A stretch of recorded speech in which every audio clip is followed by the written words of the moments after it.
So we're coming to the close of Christmas celebrations, in which I've had my son and daughter-in-law from Wellington, their 3 sons, and my daughter and her 3 daughters with us. And it's been a wonderful time. It's been wonderful to see the children together, enjoying each other's company, and I'm sure they will remember this time for a long time to come. I do remember years ago when we lived in Rotorua, we came through to Christchurch for Christmas, and we had a wonderful Christmas with our cousins. And I remember it because I was the youngest of 4, and when we came here, I was older than all my cousins here in Christchurch. So it was quite nice for me to feel like I wasn't the youngest, and that these cousins here looked up to me. And I could see the same thing happening with my youngest granddaughter, who the grandsons absolutely adored. But hearing their laughter, watching them race past my window many times, often carrying the youngest boy, Harry, with his head bobbing up and down while they ran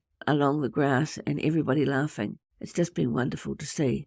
So yesterday I took the time with my granddaughters to talk to them about leaving them something from my home. I wanted to get alongside them and see what they would like out of my china cabinet. And I explained the story to them about how I collected all my vases and wondered if they'd like to have one of those each, or as it turned out, 2 of those each. And they were quite keen, the girls. And so we went through the process of looking at all the vases, talking about them, what the colours were that they liked. Each chose 2 different bud vases, B-U-D, vases for their rooms. And we talked about why I was doing this. And I said, often when it comes to inheriting something from an older person, like a nana like me, you come to their home for their funeral, and somebody says, have a look in the china cabinet, see if there's anything that you want. And I know for me, I would be like, I've just lost somebody that I really love, and you're saying, choose something from her cabinet. My granddaughters agreed that at the time of a funeral, it would seem, I don't know what the word is, crass perhaps, choosing something and making that an important thing to do on the day of a funeral. And I know I wouldn't have wanted to do it. So the girls and I had fun looking at the different colours, choosing what would go in their room. And some of the girls I sent home with roses from our garden that were still in bud, that they could put in the bud vase and have the pleasure of having that in their room to brighten their rooms. And I've asked the girls to send me a photograph of the flowers when they come out. So it was just a really nice thing to do, to spend that time with my granddaughters, looking at the garden, commenting on which flowers they liked, finding the right ones to go in their vase. And the girls said they'll probably put artificial flowers in so that they don't have to keep changing the flowers or finding flowers. And I said to them, that's great, but would you do something for me? Would you put a real flower in there when it's around the time of my birthday, just to remember me? And they said that they would. So I wonder why people don't do this more often. It's actually a nice thing. I said to the girls, does this seem like a sad thing to do or a strange thing to do? And they said, no, it actually seems really nice. We like it. And I showed them some of the other things in the cabinet.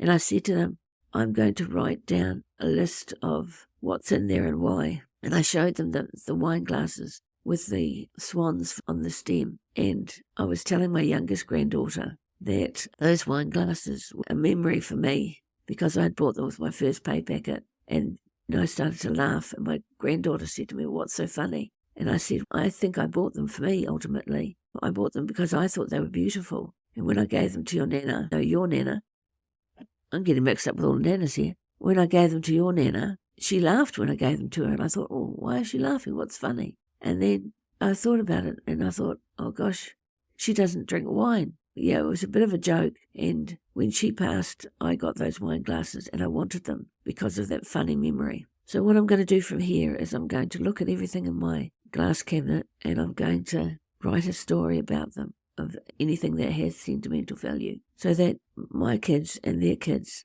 know why I've kept them all these years. It is definitely something that I would recommend.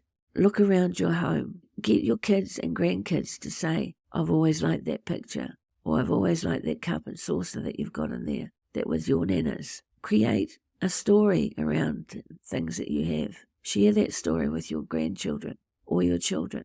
I know before I did this exercise with my grandchildren that neither they nor their parents would have given a second thought to what was in my china cabinet. To them it was Nana's thing, Nana's stuff, in Nana's cabinet, and I honestly don't think they gave it any thought. But it was so nice being there with them and telling them some of the stories, and I will write them down so that when the time comes, they can choose something from that cabinet that's been special to me. As our Christmas celebrations come to an end, I'm looking forward to 2025, where I hope to start it with a positive thing, which is my operation, hopefully in January. And from there, hopefully, everything is hopefully, I will be able to ditch my walking frame. It has been a nuisance, but while it's been a nuisance in a number of ways, it's also enabled me to get around and to be safe when my husband's at work. But I won't be sad to see it go, that's for sure. I am so looking forward to getting back on my own 2 feet,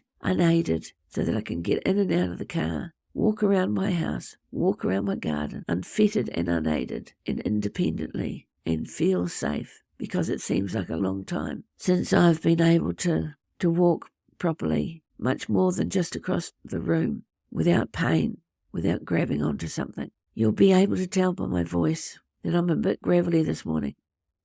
No amount of throat clearing is doing any good. And sips of water haven't helped much either.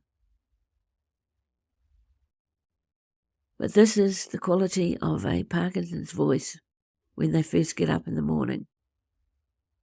It doesn't mean I don't have anything to say, and it doesn't mean that I shouldn't record. It just means that this morning at 6:34, I have a croaky throat, and that's part of Parkinson's. And like I said, it won't stop me doing a post because I still have something to say. As I've said in previous posts, if I wait till I don't have a gravelly voice, I would basically never record anything. So this has been Sue for Parkies and me, my journey with Parkinson's. I hope you'll join me. Kia kaha, be strong, be brave, be you.